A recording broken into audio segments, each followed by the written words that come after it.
Hi hello అందరికీ నమస్కారం friends. ఈ యొక్క నోటిఫికేషన్ మనకు రిజర్వ్ బ్యాంక్ ఆఫ్ ఇండియా నుంచి మనకు విడుదలైంది. సో ఈ యొక్క నోటిఫికేషన్ ద్వారా కేవలం 10th క్లాస్ పాస్ అయిన వారికి మనకు ఈ యొక్క రిజర్వ్ బ్యాంక్ ఆఫ్ ఇండియాలో ఆఫీస్ అటెండెంట్ ఉద్యోగాలకైతే ఆన్లైన్ అప్లికేషన్కి సంబంధించిన నోటిఫికేషన్ అయితే విడుదలైంది. సో ఎవరైతే లోకల్ స్టేట్కి సంబంధించి ఉంటారో ఆ యొక్క లోకల్ స్టేట్లో ఖచ్చితంగా లాంగ్వేజ్ ప్రొఫిషియన్సీ టెస్ట్ అనేది మాత్రమే ఉంటుంది. ఈ యొక్క లాంగ్వేజ్ ప్రొఫిషియన్సీ టెస్ట్లో పాస్ అయితే కనుక మనకు ఆఫీస్ అటెండెంట్ ఉద్యోగాలకైతే మనకు ఎలిజిబుల్ అయ్యే అవకాశం అయితే ఉంటుంది. సో ఈ యొక్క నోటిఫికేషన్ ద్వారా మనకు దాదాపు దేశవ్యాప్తంగా ఉన్న ప్రముఖ సిటీలలో ఉన్నటువంటి ఈ యొక్క రిజర్వ్ బ్యాంక్ ఆఫ్ ఇండియాకి సంబంధించిన ఏవైతే బ్రాంచ్లు ఉన్నాయో ఈ యొక్క బ్రాంచ్లలో మనకు 572 ఆఫీస్ అసిస్టెంట్ ఉద్యోగాలకు సంబంధించిన నోటిఫికేషన్ అయితే విడుదలైంది. సో ఫ్రెండ్స్, ఈ యొక్క వీడియో ఎక్కడ కూడా స్కిప్ చేయకండి. ఖచ్చితంగా ఈ నోటిఫికేషన్ చాలా బాగా ఉపయోగపడుతుంది. కేవలం 10th క్లాస్ పైనే మనకు ఈ ప్రభుత్వ ఉద్యోగం పొందే అవకాశం అయితే ఉంటుంది. కాబట్టి ఖచ్చితంగా మీ యొక్క 10th పాస్ అయిన ఫ్రెండ్స్ అందరికీ కూడా ఈ యొక్క వీడియోని అయితే షేర్ చేయండి. సో వారికి చాలా బాగా ఉపయోగపడుతుంది. ఈ యొక్క నోటిఫికేషన్ ఎవరు కూడా మిస్ అవ్వకుండా ఖచ్చితంగా అప్లై చేయండి. ఆ తర్వాత ఈ యొక్క లాంగ్వేజ్ ప్రొఫిషియన్సీ టెస్ట్లో కనుక పాస్ అయితే కనుక ఖచ్చితంగా ఈ యొక్క ఆర్ఆర్బీకి సంబంధించిన అవుట్లెట్లో మనకి ఆఫీస్ అటెండెంట్ ఉద్యోగాలు వచ్చే అవకాశం అయితే ఉంటుంది. కాబట్టి ఖచ్చితంగా ఈ యొక్క నోటిఫికేషన్ ఎక్కడ కూడా మిస్ అవ్వకండి. ప్రతి ఒక్క పాయింట్ కూడా చాలా ఇంపార్టెంట్ ఉంటుంది. కాబట్టి ఖచ్చితంగా వీడియోని చివరి వరకు చూడండి. ఈ వీడియో నచ్చినట్లయితే ఖచ్చితంగా ఒక లైక్ అయితే ఇవ్వండి. అదేవిధంగా మన యొక్క ఛానల్ని సబ్స్క్రైబ్ అయితే చేయండి. సో ఫ్రెండ్స్, ఈ యొక్క నోటిఫికేషన్ సంబంధించి మనకు 10th క్లాస్ పాస్ అయిన వారు ఆన్లైన్లో అప్లై అయితే చేసుకోవచ్చు. ఈ యొక్క ఆన్లైన్ అప్లికేషన్ సంబంధించి ఇంపార్టెంట్ డేట్స్ చూసినట్లయితే మనకు జనవరి 15, 2026 నుంచి మనకు ఆన్లైన్ సంబంధించిన అప్లికేషన్ స్టార్ట్ అవుతుంది. సో ఫిబ్రవరి 4, 2026 వరకు అయితే ఈ యొక్క ఆన్లైన్ అప్లికేషన్ అయితే ఉంటుంది. అదేవిధంగా పేమెంట్ ఆఫ్ టెస్ట్ ఫీజులు ఏవైతే ఉంటాయో ఈ యొక్క టెస్ట్ ఫీజులకు సంబంధించి జనవరి 15 సేమ్ డేట్ నుంచి మనకు స్టార్ట్ అయ్యి సేమ్ డేట్ ఫిబ్రవరి 4 వరకు అయితే ఆన్లైన్లో పేమెంట్ అయితే ఉంటుంది. సో ఈ యొక్క 2 డేట్స్ కూడా మనకు ఇంక్లూజివ్ కాబట్టి ఈ యొక్క 2 డేట్లలో మనము అప్లై చేయాలి. అదేవిధంగా పేమెంట్ ప్రాసెస్ కూడా కంప్లీట్ చేయాలి. ఆ తర్వాత ఈ యొక్క ఎగ్జామినేషన్ సంబంధించి మనకు లాంగ్వేజ్ ప్రొఫిషియన్సీ టెస్ట్ వచ్చేసి మనకు ఫిబ్రవరి 28 అండ్ మార్చ్ 1 అయితే కండక్ట్ చేస్తారు. సో మన కంట్రీలో ఉన్నటువంటి ప్రముఖ సెంటర్స్ అంటే ప్రముఖ కేంద్రాలు ఏవైతే ఉన్నాయో ఆ యొక్క కేంద్రాలలో మనకి ఈ యొక్క ఎగ్జామినేషన్ అయితే కండక్ట్ చేస్తారు. అయితే ఏ యొక్క స్టేట్ సంబంధించి అభ్యర్థి ఉన్నారో ఆ యొక్క స్టేట్ సంబంధించి లాంగ్వేజ్ ప్రొఫిషియన్సీ అనేది ఖచ్చితంగా చెక్ చేస్తారు. కాబట్టి ఈ యొక్క లాంగ్వేజ్ ప్రొఫిషియన్సీ టెస్ట్ అనేది మస్ట్ అండ్ షుడ్గా ఖచ్చితంగా పెడతారు. ఆ యొక్క లాంగ్వేజ్లో మనకు ప్రావీణ్యం ఉంది అని చెప్పేసి ఆ యొక్క టెస్ట్ ద్వారా మనము ప్రూవ్ చేసుకోవాల్సి ఉంటుంది. సో దీనికి సంబంధించి దేశంలో ఉన్న ప్రముఖ నగరాలు ఏవైతే ఉన్నాయో దానికి సంబంధించి హైదరాబాద్ కానీ, గువాహటి కానీ, చెన్నై కానీ, చండీగఢ్, భువనేశ్వర్ ఇట్లా మనకు రకరకాల ప్లేస్లో అయితే మనకు ఖాళీలు అయితే ఉంటాయి. సో దీనికి సంబంధించి దేశంలో ఉన్న ఎవరైనా కూడా ఏ ఒక్క స్టేట్కైనా అప్లై చేసుకోవచ్చు. కానీ ఆ యొక్క స్టేట్ సంబంధించి లాంగ్వేజ్లో ప్రొఫిషియన్సీ ఉండాలని చెప్పేసి కూడా మనకు నోటిఫికేషన్లో తెలియజేశారు. సో ఒకవేళ తెలుగు రాష్ట్రాల వాళ్ళు, హైదరాబాద్ అయినా, తెలంగాణ వాళ్ళైనా, లేదంటే ఆంధ్రప్రదేశ్ వారైనా కూడా ఎవరైనా కూడా వేరే స్టేట్కి ఎక్కడైనా అప్లై చేసుకోవచ్చు. ఆ యొక్క స్టేట్ సంబంధించి మనకు లాంగ్వేజ్ ప్రొఫిషియన్సీ అనేది ఉండాలి. ఒకవేళ హైదరాబాద్కి అప్లై చేస్తే కనుక హైదరాబాద్లో, తెలంగాణ, ఆంధ్రప్రదేశ్ ఎవరైనా కూడా అప్లై చేసుకోవచ్చు. ఒకవేళ హిందీ వస్తే కనుక ఖచ్చితంగా మనం వేరే స్టేట్స్ కూడా అప్లై చేసుకోవచ్చు. ఆ యొక్క లాంగ్వేజ్ సంబంధించి ప్రొఫిషియన్సీ ఉండాలని చెప్పేసి కూడా మనకు నోటిఫికేషన్లో క్లియర్గా తెలియజేశారు. కాబట్టి ఈ యొక్క విషయాన్ని అభ్యర్థులు గమనించండి. తెలుగు రాష్ట్రాల వారు అయితే హైదరాబాద్కి అప్లై చేసుకోండి. మిగతా రాష్ట్రాల వారు ఎదుగుతున్నారో ఆ యొక్క స్టేట్ సంబంధించి లాంగ్వేజ్ ఫ్లూయెంట్గా వచ్చిన వారందరూ కూడా ఆ యొక్క నోటిఫికేషన్ ద్వారా ఆన్లైన్లో అప్లై అయితే చేసుకోండి. సో దీనికి సంబంధించి ఓబీసీ కేటగిరీ ఎవరైతే ఉన్నారో ఓబీసీ కేటగిరీలో మనకు ఫైనాన్షియల్ ఇయర్ 2024-25, 23-24, 22-23 సంబంధించిన ఏవైతే సర్టిఫికేట్స్ ఉంటాయో ఆ యొక్క సర్టిఫికేట్స్ మాత్రమే ఎలిజిబుల్ అవుతాయి. సో 1 ఏప్రిల్ 2025కి సంబంధించి తర్వాత మనకి ఉన్న సర్టిఫికేట్స్ ఎలిజిబుల్ అవుతాయి. సో దీనికి సంబంధించి ఎవరైతే ఈ యొక్క ఓబీసీకి సంబంధించిన సర్టిఫికేట్స్ అప్లోడ్ చేస్తారో వారికి మాత్రమే మనకు ఓబీసీ సంబంధించిన రిజర్వేషన్ అనేది వర్తిస్తుంది. ఒకవేళ వారు నాన్ క్రిమినల్ సబ్మిట్ చేయకపోతే మాత్రం ఖచ్చితంగా వారిని జనరల్ కేటగిరీ కింద కన్సిడర్ చేస్తామని చెప్పేసి కూడా మనకు నోటిఫికేషన్ తెలియజేశారు. కాబట్టి ఈ యొక్క విషయాన్ని కూడా అభ్యర్థులు గమనించండి. సో మీకు ఈ యొక్క నోటిఫికేషన్ సంబంధించి ఎలాంటి డౌట్స్ ఉన్నా కూడా ఖచ్చితంగా మీరు కామెంట్ సెక్షన్లో అయితే అడగొచ్చు. సో ప్రతి ఒక్క కామెంట్కి ఆన్సర్ చేసే అవకాశం అయితే ఉంటుంది. కాబట్టి ఇంకా ఎక్కువ ఇన్ఫర్మేషన్ తెలుసుకునే అవకాశం అయితే ఉంటుంది. కాబట్టి ఖచ్చితంగా మన యొక్క వీడియోకి ఒక లైక్ అయితే ఇవ్వండి. అదేవిధంగా మన యొక్క ఛానల్ని సబ్స్క్రైబ్ చేయండి. అదేవిధంగా మీకున్న డౌట్స్ ఏవైతే ఉన్నాయో వాటిని కామెంట్ సెక్షన్లో అయితే తెలియజేయండి. సో దీనికి సంబంధించి ఎలిజిబిలిటీ క్రైటీరియా చూసినట్లయితే మనకు ఈ యొక్క నోటిఫికేషన్ ద్వారా అప్లై చేసుకోవాలనుకుంటే కనుక ఖచ్చితంగా మనకు సిటిజన్ ఆఫ్ ఇండియా ఉండాలి. సో ఎవరైనా కూడా ఏ స్టేట్కైనా అప్లై చేసుకోవచ్చు. కానీ ఆ యొక్క స్టేట్ సంబంధించి లాంగ్వేజ్లో మనకు ప్రొఫిషియన్సీ ఉండాలి. కాబట్టి సిటిజన్ ఆఫ్ ఇండియా ఉన్న తర్వాత ఏ లాంగ్వేజ్ అయితే మనకు ఫ్లూయెంట్గా వస్తుందో ఆ యొక్క స్టేట్ సంబంధించి అప్లై అయితే చేసుకోవచ్చు.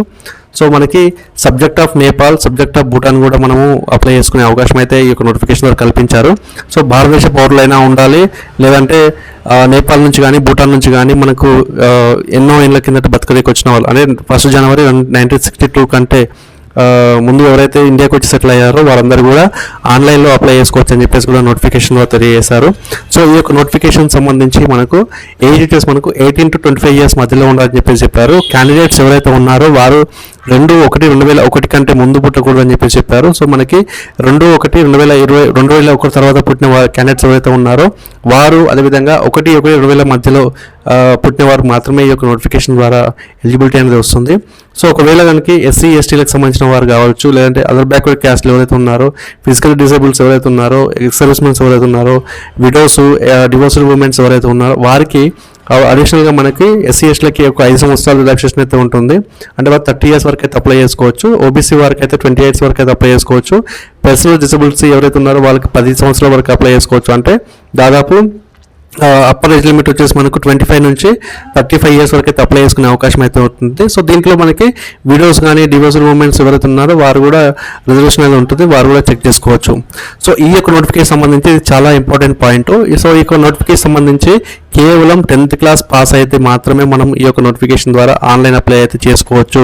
ఒకవేళ మనకి హయ్యర్ క్వాలిఫికేషన్ కనుక ఉంటే ఆ యొక్క అప్లికేషన్ అనేది రిజెక్ట్ అవుతుందని చెప్పేసి నోటిఫికేషన్లో క్లియర్గా తెలియజేశారు. సో ఎవరైతే మనకు 1/1/2026 లోపల ఎవరైతే అండర్ గ్రాడ్యుయేట్స్ ఉన్నారో వారు, అంటే గ్రాడ్యుయేషన్ ఉన్నారో వారు ఈ యొక్క నోటిఫికేషన్ ద్వారా అప్లై అయితే చేసుకోవద్దు. వారు యొక్క అప్లికేషన్ అనేది తిరస్కరించబడుతుంది.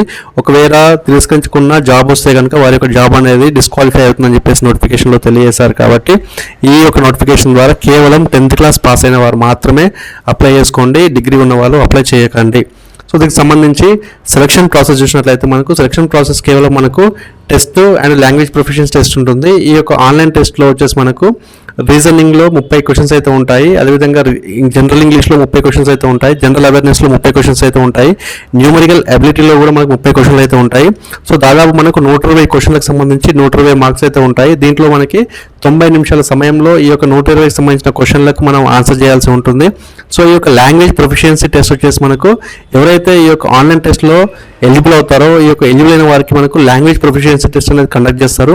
ఈ యొక్క లాంగ్వేజ్ ప్రొఫిషియన్సీ టెస్ట్లో ఎవరైతే క్వాలిఫై అవుతారో వారిని డీటెయిల్ అనలైజ్ క్యాండిడేట్స్ వారిని సెలెక్ట్ చేస్తామని చెప్పేసి కూడా మనకు నోటిఫికేషన్ తెలియజేస్తారు. ఒకవేళ వరకు ఆన్లైన్ టెస్ట్లో పాస్ అయినా కానీ లోకల్ లాంగ్వేజ్ టెస్ట్లో ఫెయిల్ అయితే కనుక వారిని డిస్క్వాలిఫై చేస్తామని చెప్పేసి కూడా మనకు నోటిఫికేషన్ తెలియజేశారు. సో ఇక్కడ మనకి నెగిటివ్ మార్కింగ్ కూడా ఉంటుంది కాబట్టి 1/4 కింద మనకు నెగిటివ్ మార్కింగ్ ఉంటుంది. కాబట్టి మీకు తెలిసిన ఆన్సర్ మాత్రమే ఆన్సర్ చూస్తే బాగుంటుంది. సో ఈ యొక్క నోటిఫికేషన్ సంబంధించి మనకు ఎగ్జామినేషన్ వచ్చేసి మనకు జనరల్ ఇంగ్లీష్ లాంగ్వేజ్లో అయితే ఉంటుంది. So general English language and English and Hindi, certain other regional language ఏవైతే ఉన్నాయో ఆ యొక్క రీజనల్ లాంగ్వేజ్లో అయితే మనకు ఎగ్జామినేషన్ ఉంటుంది. అంటే తెలుగులో కూడా ఉంటుంది కాబట్టి ఈజీగా మనం ఈ యొక్క ఎగ్జామినేషన్ అయితే క్రాక్ చేసే అవకాశం అయితే ఉంటుంది. సో ఎక్కడ కూడా తెలుగు సంబంధించిన వారు భయపడాల్సిన అవసరం లేదు. ఎగ్జామినేషన్ సెంటర్స్ వచ్చేసి మన తెలుగు స్టేట్లలో హైదరాబాద్లో ఉంటుంది. అదేవిధంగా మిగతా స్టేట్లు ఏవైతే ఉన్నాయో మిగతా స్టేట్లో కూడా వారికి సొంత స్టేట్ సిటీలోనే ఉంటుంది కాబట్టి ఈజీగా ఎగ్జామ్ కండక్ట్ చేయొచ్చు. సో దీనికి సంబంధించి పే స్కేల్ చూసినట్లయితే ఎవరైతే క్యాండిడేట్స్ ఈ యొక్క ఉద్యోగం సెలెక్ట్ అవుతారో వారికి బేసిక్ శాలరీ కింద మనకి 24,250 రూపాయల శాలరీ అయితే ఉంటుంది. సో దాని తర్వాత మనకు వివిధ స్కేల్లో మనకి 24,250 నుంచి మనకు 840 నుంచి మనకు పెరుగుతూ దాదాపు మనకి 53,550 పే స్కేల్ వరకు అయితే ఇంక్రీజ్ అవుతుంది. సో దాదాపు మనకి అటు ఇటుగా మనకి 46,029 రూపాయలు ప్రతి నెల సంపాదించే అవకాశం అయితే ఈ నోటిఫికేషన్ ద్వారా సెలెక్ట్ అయిన వారికి అయితే ఉంటుంది. అదేవిధంగా వీరికి హౌస్ రెంటల్ అలవెన్స్ 50% ఉంటుంది. సో వారికి కూడా ఎక్కడైనా అకామిడేషన్ ఉంటుందో ఆ యొక్క బ్యాంక్ అకామిడేషన్లో ఉండొచ్చు, లేకపోతే బయట ఉంటే కనుక వారికి 15% హౌస్ రెంటల్ అలవెన్స్ కింద మనకు గవర్నమెంట్ పే చేస్తుందని చెప్పేసి నోటిఫికేషన్ అయితే తెలియజేశారు. సో ఈ యొక్క ఉద్యోగం సంబంధించి సెలెక్ట్ అయిన వారు ఎవరైతే ఉన్నారో వారిని క్లాస్ 4 పోస్ట్ కింద అయితే తీసుకుంటారు. క్లాస్ 4 పోస్ట్ కింద అయితే మనకు సెలెక్ట్ చేస్తారు కాబట్టి ఈ యొక్క విషయాన్ని కూడా అభ్యర్థులు గమనించండి. సో దీనికి సంబంధించి ప్రీ ఎగ్జామినేషన్ ట్రైనింగ్ వచ్చేసి ఎవరైతే ఎస్సీ ఎస్టీలు ఓబీసీలు ఫిజికలీ డిసేబుల్స్ క్యాండిడేట్స్ ఉన్నారో వారికి ప్రీ ఎగ్జామినేషన్ ట్రైనింగ్ అనేది కండక్ట్ చేస్తారు. ఈ యొక్క ప్రీ ఎగ్జామినేషన్ ట్రైనింగ్లో ఎవరైతే ఇంట్రెస్టెడ్ ఉన్నారో వారికి మెయిల్ ద్వారా అయితే మనకు ఇంటిమేషన్ వస్తుంది. ఆ తర్వాత వారు February 4th రోజు మనకు కండక్ట్ చేసే ఈ యొక్క ఎగ్జామినేషన్ సంబంధించి ట్రైనింగ్లో అయితే పార్టిసిపేట్ చేయొచ్చు. వారికి ఇంటిమేషన్ ఛార్జెస్ కింద మనకి 50 రూపాయల సో ఈ యొక్క ఎగ్జామినేషన్ ఫీ వచ్చేసి మనకు నాన్ రిఫండబుల్ కింద పే చేయాల్సి ఉంటుంది. ఈ యొక్క నాన్ రిఫండబుల్ పేమెంట్ వచ్చేసి మనకు ఎస్సీ ఎస్టీలకు, ఫిజికల్ డిసేబుల్స్, ఎక్స్ సర్వీస్మెన్స్ ఎవరైతే ఉన్నారో వీరందరికీ కూడా మనకు కేవలం ఇంటిమేషన్ ఛార్జెస్ కింద మనకు ₹50 ప్లస్ జీఎస్టీ కింద మన 10% కట్టాల్సి ఉంటుంది. General candidates, OBC candidates, economical weaker section ఎవరైతే ఉన్నారో వారికి అప్లికేషన్ ఫీ వచ్చేసి ఇంక్లూడింగ్ ₹450 అయితే పే చేయాల్సి ఉంటుంది. 18% జీఎస్టీ అడిషనల్గా కట్టాల్సి ఉంటుంది. సో ఇక్కడ మనకి ఎవరైతే మనకు రిజర్వ్ బ్యాంక్ ఆఫ్ ఇండియాకి సంబంధించిన స్టాఫ్ ఎవరైతే ఉన్నారో వారికి ఈ యొక్క ఫీ అనేది లేదు కాబట్టి ఖచ్చితంగా వారు ఆ అప్లికేషన్ అనేది ఫ్రీ ఆఫ్ కింద మనం అప్లై అయితే చేసుకోవచ్చు. సో కాబట్టి కేవలం ఎస్సీ ఎస్టీలకు, అదేవిధంగా ఫిజికల్లీ డిసేబుల్స్, అదేవిధంగా ఎక్స్ సర్వీస్మెన్ ఎవరైతే ఉన్నారో వారికి కేవలం ₹50 ఫీజు మాత్రమే ఉంది కాబట్టి ఈ విషయాన్ని గమనించి కూడా అభ్యర్థులు ఆన్లైన్ అప్లికేషన్ చేసుకోండి. సో ఎక్కడ కూడా ఈ యొక్క అప్లికేషన్ సంబంధించి మీరు మిస్ అవ్వకండి, ఖచ్చితంగా అప్లై అయితే చేయండి. మీకు language proficiency test and online టెస్టుల్లో పాస్ అయితే కనుక ఖచ్చితంగా మంచిగా 45,000 సంబంధించిన శాలరీస్ పొందే అవకాశం అయితే ఈ యొక్క నోటిఫికేషన్ ద్వారా కల్పిస్తున్నారు. సో దీనికి సంబంధించి అప్లికేషన్ ప్రాసెస్లో ఖచ్చితంగా మనకు సంబంధించిన బేసిక్ డీటెయిల్స్ 10th క్లాస్ ప్రకారం ఏదైతే మన date of birth, name, father name, అదేవిధంగా ఏవైతే మనకు బేసిక్ డీటెయిల్స్ ఉన్నాయో వాటిని ఖచ్చితంగా యాజ్ పర్ ఎస్ఎస్సి ప్రకారమే మనం ఫిల్ చేయాల్సి ఉంటుంది. సో మీరు అప్లికేషన్ సంబంధించి ఎలాంటి డౌట్స్ ఉన్నా కూడా ఖచ్చితంగా మీరు కామెంట్ సెక్షన్ అయితే తెలియజేయచ్చు ఫ్రెండ్స్. సో ఇది ఈరోజు మనకు లేటెస్ట్గా మనకు ఆర్ఆర్బీకి సంబంధించిన నోటిఫికేషన్. ఈ యొక్క నోటిఫికేషన్ ఇదివరకు చెప్పినట్లుగా ఖచ్చితంగా 10th క్లాస్ మీద మాత్రమే మనకు ఆఫీస్ అటెండెన్స్ సంబంధించిన ఉద్యోగానికి అయితే సెలెక్ట్ అయ్యే మంచి అవకాశం అయితే వచ్చింది. సో ఎవరు కూడా మిస్ అవ్వకండి. సో ఫ్రెండ్స్ ఇది ఈరోజు మనకు లేటెస్ట్ నోటిఫికేషన్. మళ్ళీ ఒక నోటిఫికేషన్ మళ్ళీ ముందుకు వస్తాను. అంతవరకు సెలవు. నమస్తే, జై హింద్.